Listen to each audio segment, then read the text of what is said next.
साबिक वज़ीर-ए-आज़म शाहिद खाकान अब्बासी साहब ने आज प्रेस कॉन्फ्रेंस करते हुए मीडिया से गुफ्तगू करते हुए ये कहा कि वज़ीर-ए-आज़म को हटाने के नतीजे में हम किसी डील को नहीं करना चाहते। हम आएंगे तो अवाम की ताकत से आएंगे। दूसरी जानिब वज़ीर-ए-आज़म इमरान खान जो हैं वो BAC के बहुत से मामलात के ऊपर पेशरफ्त पे बातें कर चुके हैं। वो बातें क्या हैं उस पर भी बात करेंगे। सबसे पहले देख लेते हैं शाहिद खाकान अब्बासी साहब ने क्या कहा है। गुफ्तगू को यहीं से फिर आगे बढ़ाते हैं। एहसास प्रोग्राम जो है, सिर्फ 43 अरब की करप्शन इस प्रोग्राम के अंदर हुई है और उसका जवाब क्या है कि हुकूमत रिपोर्ट को रिजेक्ट करती है। ये 100 अरब के मामला तो सिर्फ इस हफ्ते में इस हुकूमत की चोरी के आए हैं, लेकिन चेयरमैन नैब को नजर नहीं आते। हम किसी सौदे का हिस्सा नहीं बनना चाहते, हम किसी डील का हिस्सा नहीं बनना चाहते, हम किसी गैर आईनी अमल का हिस्सा नहीं बनना चाहते, क्योंकि उसकी कीमत इस खराबी से ज्यादा है। राना साहब, डील की बातें क्यों हो रही हैं? डील का लफ्ज़ क्यों इस्तेमाल किया जा रहा है? आप इंतखाबात की बात करें, इंतखाबी इस्लाहात की बात करें, डील का लफ्ज़ फिर से। बिस्मिल्लाहिर्रहमानिर्रहीम।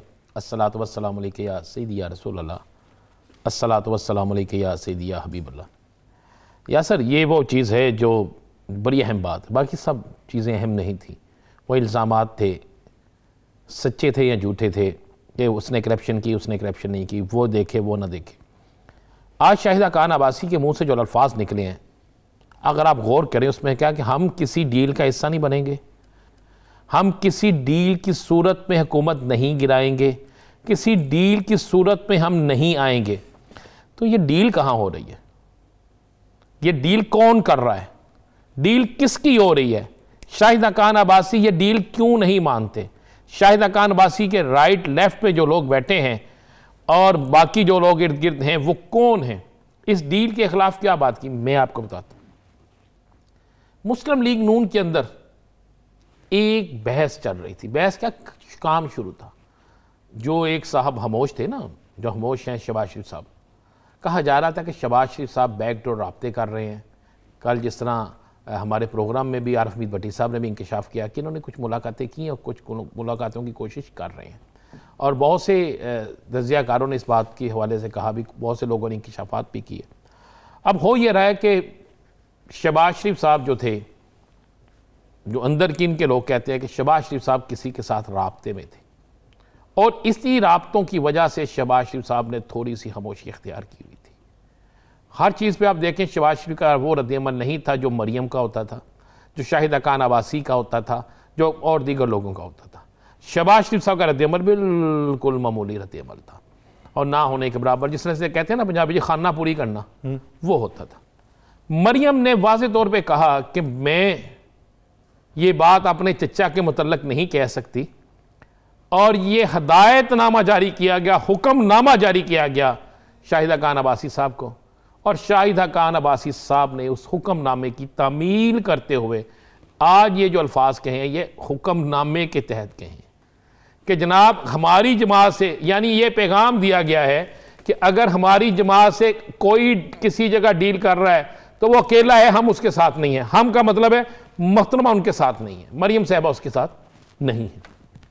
अब आपको पता, आज मरियम साहिबा ने एक प्रेस रिलीज भी जारी करवा दी कि 15 दिन तक वो खामोश रहेंगी, सियासी सरगर्मियों से वो बिल्कुल लहदा नहीं है ना आपके नोटिस में जी है कि जी वो बेटे की दावत वलीमा जो है उसकी तैयारी में लगे रहेंगी। भाई, दावत वलीमा की तैयारी में कौन सी ज़बान बंदी होती है? दावत वलीमा की तैयारी में कौन सा आपका ट्विटर बंद होता है? दावत वलीमा की तैयारी में कौन सी आपको परेशानी होती है? अब हुआ यह है कि उसने कहा, जब पता चला कि ख़ानदान के अंदर भी इख्तलाफ बढ़ सकता है, ख़ानदान में भी शोर मच सकता है, और छोटा भाई बड़े भाई से वादा कर चुका है कि जनाब मैं मामला सीधे कर दूंगा, ज़रा कुछ खामोशी कराएं, तो भतीजी खामोश हो गई। कुछ दिनों के लिए बहाना मिल गया शादी की फंक्शन का, और शाहिद खाकान अब्बासी और दीगर जो लोग हैं उनको आगे कर दिया गया है। और आज जो शाहिद खाकान अब्बासी साहब ने ये अल्फाज अदा किए हैं, ये बाकायदा मैं फिर आपको मुसद्दक़ा तस्दीक कर रहा हूँ, ये पैगाम दिया गया हुकूमत को, पैगाम नहीं, किसी और को पैगाम नहीं, ये पैगाम दिया गया शहबाज शरीफ को। और शहबाज शरीफ जिनसे डील कर रहे हैं बकौल उनके, देखे ना, उन्होंने कहा हम किसी डील को नहीं, चले शहबाज शरीफ से डील नहीं हो रही, चले यही मान लें। फिर क्या डील के लिए कौन किससे राब्ते कर रहा है? क्या मरियम साहबा से कर रहा है? क्या शाहिद खाकान अब्बासी से कर रहा है? किससे कर रहा है? फिर किसी से तो हो रहे हैं ना जिसका इन्होंने कहा है। नहीं, अगर आपने जिक्र किया है तो उसके पसे पर्दा हकाइक भी होंगे, तो हकाइक भी मंजर आम पे ले आए। हकाइक ये है कि मैं बता रहा हूँ, शहबाज शरीफ साहब जो हैं वो आहिस्ता आहिस्ता आहिस्ता आहिस्ता आहिस्ता राब्तों में थे।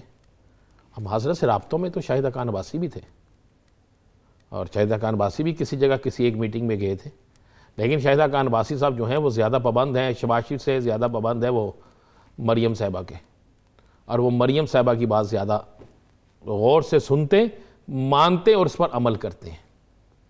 तो मैं अंदर की आपको बात बता दी, और आपको यह भी बता दूँ, एक मीटिंग ऐसी भी हुई जिसमें पीपल्स पार्टी ने और शहबाज शरीफ साहब ने आपस में बैठ के तय किया कि हम अगर ऐसे फरीक को जिसकी वजह से हमें सब कुछ मिल सकता है, अगर हम उसको इत्मीनान में ले लें तो हम बड़े आराम से इस हुकूमत को भी घर भेज सकते हैं और अपने काम भी सीधे कर सकते हैं। वो फरीक कौन है? जिसके मतलब मोहतरमा कहती हैं कि जिनकी वजह से अदम इत्मीनान कामयाब होती हैं, हम उनके पास नहीं जाना चाहते।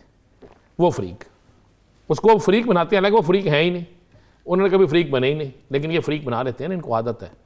तो ये मामला जब मरियम साहिबा के पास पहुंचा तो मरियम साहिबा ने उस वक्त भी हाई कोर्ट के बाद ये बात कह के पानी फेर दिया सारा। बेचारे मियाँ साहब बड़ी मेहनत करते हैं, मियाँ साहब कोशिश करते हैं और ख़त्म हो जाता है। चले। और जब ये सारा कुछ होता है तो ये इनकी आपस में लड़ते रहेंगे, जितनी मर्जी ये कोशिश करते रहे, हुकूमत को नहीं गिरा सकेंगे। हाँ, एक दूसरे को गिराने के लिए तैयार है।